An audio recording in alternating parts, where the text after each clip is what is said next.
এক সপ্তাহের ব্যবধানে ঢাকার সায়েন্স ল্যাব মোড়ে ঢাকা কলেজ ও ঢাকা সিটি কলেজের শিক্ষার্থীদের মধ্যে আবার ইটপাটকেল নিক্ষেপ, পাল্টাপাল্টি ধাওয়ার ঘটনা ঘটেছে। লাঠিসোঁটা নিয়ে অবস্থান নিয়েছে দুই কলেজের শিক্ষার্থীরা। আজ মঙ্গলবার দুপুর 11:15টার দিকে দুই কলেজের শিক্ষার্থীদের মধ্যে এই ধাওয়া পাল্টা ধাওয়ার ঘটনা ঘটে।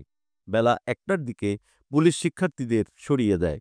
2টার দিকে টিচার্স ট্রেনিং কলেজের দিক থেকে ঢাকা কলেজের শিক্ষার্থীরা সিটি কলেজের সামনে এসে ইটপাটকেল ছোঁড়ে।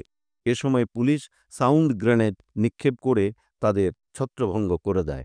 বেলা 2:15টার দিকে সিটি কলেজের সামনে সিটি কলেজের শিক্ষার্থীরা লাঠিসোঁটা নিয়ে অবস্থান করে, আর টিচার্স ট্রেনিং কলেজের সামনে ঢাকা কলেজের শিক্ষার্থীরা লাঠিসোঁটা নিয়ে অবস্থান করছে।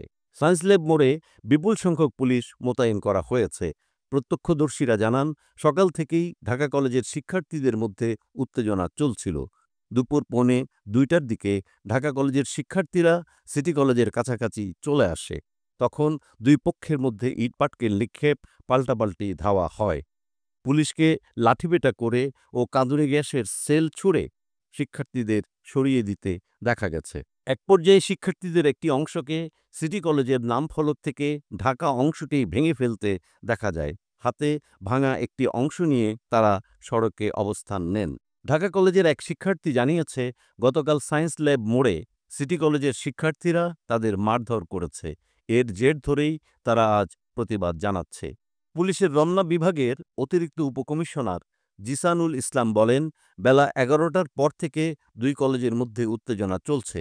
এখন পরিস্থিতি পুলিশের নিয়ন্ত্রণে আছে, তবে ঘটনার কারণ সম্পর্কে জানা যায়নি। ঢাকা কলেজ ও সিটি কলেজের শিক্ষার্থীদের মধ্যে কী নিয়ে আজ পাল্টাপাল্টি ধাওয়া ও ইটপাটকেল নিক্ষেপের ঘটনা ঘটেছে সেটি তাৎক্ষণিকভাবে জানাতে পারেনি পুলিশ। এর আগে 15ই এপ্রিল এই দুই কলেজের শিক্ষার্থীদের মধ্যে তুচ্ছ ঘটনাকে কেন্দ্র করে ধাওয়া, পাল্টা ধাওয়া ও ইটপাটকেল নিক্ষেপের ঘটনা ঘটে।